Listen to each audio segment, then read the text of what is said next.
to really talk about this chapter, I do need to address a certain trend in the Eden Zero community, which is how unavoidable spoilers have become, however vague they may be.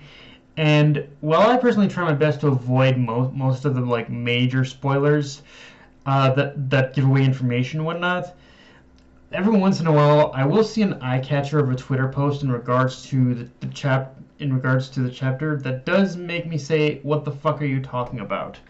And one post in particular that had this effect on me was a post of this chapter's final page, and where the person tweeted above, "I think Elsie is going to die." And again, when I saw that, the first thing I thought was, "What the fuck are you talking about? We haven't even seen her home planet yet. We haven't. That there's still so much that Elsie needs to accomplish. There's so much she has to. There's so much to resolve with her." Yet, and then this chapter happened, where we learn the truth. Lendard is her home planet. And suddenly, it all made sense. And I'm not even talking the idea of her dying, though we'll get into that. But Elsie's whole, ever since this whole arc began, Elsie's whole demeanor, even before this operation, how like Elsie has been erratic, irrational, rageful, just everything about her has pointed to the fact that she is out for blood, and this just so explains so much of that behavior. Ziggy and Crow have basically bastardized, have basically kind of taken command, have basically taken over her entire planet. And I don't want to say honestly they bastardized the planet, because apparently from what we learned, her family has done pretty good job of that themselves. But like, yeah, this just the whole reveal in itself makes so much makes so much sense now about why she's acting the way she is. Like she pretty much is just in her attempts to try and save her planet and rebuild it in the way she wants. It's now in Ziggy's iron grip. And oh man, this was a reveal, let me tell you. Like it. With that said, though, let's talk about the tweet I mentioned again, which floats the idea that Elsie could die. And yeah, I do believe Elsie is, and yeah, after reading this, I do believe it is very possible it's going to happen.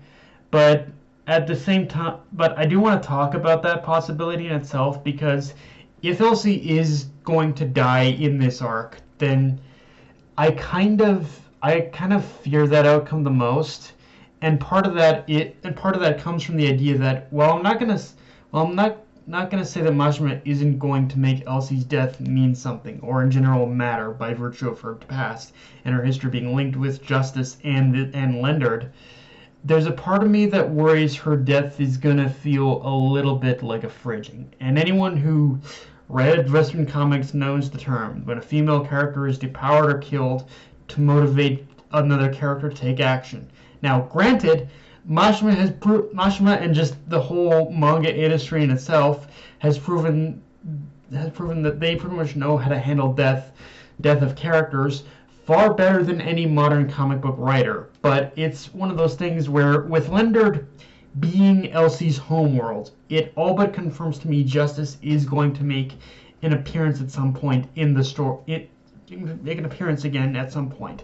And just taking that possibility into account, along with the possibility of Elsie's death, it's one of those things where I'm worried it's going to take Elsie dying for Justice to change. Like, we've gotten to know Justice long enough to the point where there's two constant things with the guy. First is how much of a hardliner he is, but at the same time how much Elsie is his emotional weak point. So it's almost like, in order for him to make any true, genuine change as a character, or just in general become more well-rounded, it also feels like Elsie does need to die in order for that to happen. Again, again, narratively, I think Elsie's death ultimately is going to be narratively, when you look at all the elements surrounding Elsie's history and her past, I think it will be a lot better than how I'm making it out to be, but just the idea, and I don't, and however she's going to die, I do believe that it will be pretty much less contrived than any death in a Western comic book.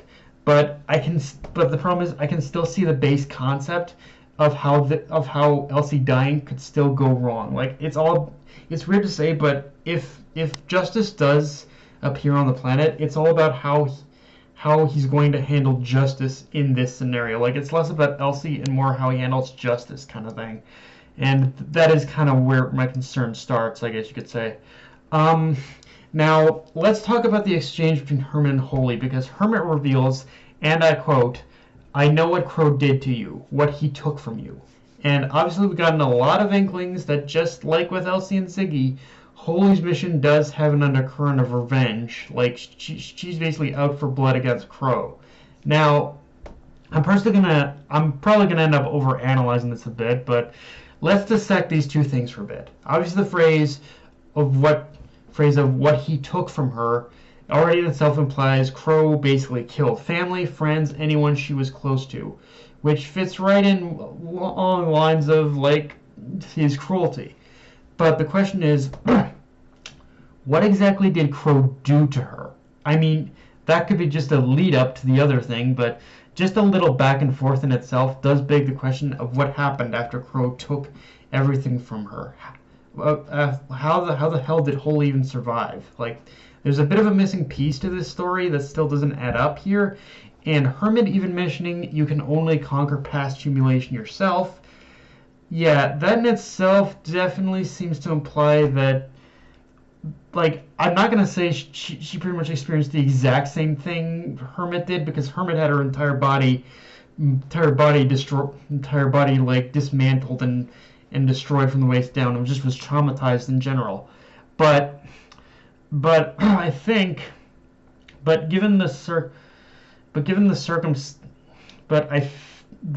circumstances and what was implied, I think it's very likely that Holy was enslaved by Crow at some point. Like, that's the first thing that comes to mind right now.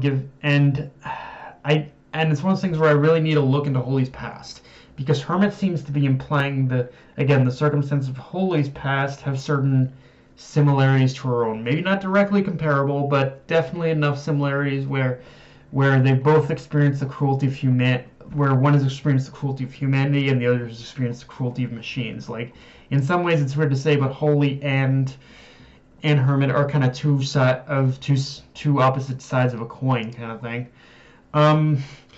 Aside from all that, there's not much else to talk about, though, as Shiki and Rebecca make a slightly unscheduled landing on the planet and are now moving forward with the plan, which, yeah, how much you want to bet Shiki's whole thing, what he said about not worrying about Elsie, will ultimately turn into him worrying about Elsie, because, yeah, let's be real, whatever battle occurs between Ziggy and Elsie is not gonna be kept where they are now. They're going to be running, jumping, flying, and clashing all over the place.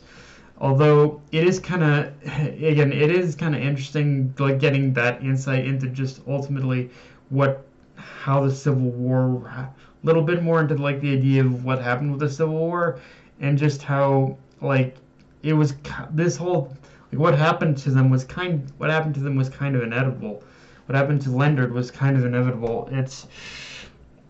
And even more ironically, the only reason all of what's happening now was made possible is because of Lendard's weapon technology and weapons development. Like, once again, a very cruel twist of irony, to say the least, on top of the fact that, yeah, like, she pretty much saved how Ziggy had saved her from the very planet she escaped from, and now she's basically fighting Ziggy on that exact same planet. A very poetic and ironic twist of fate, really, when you look at it.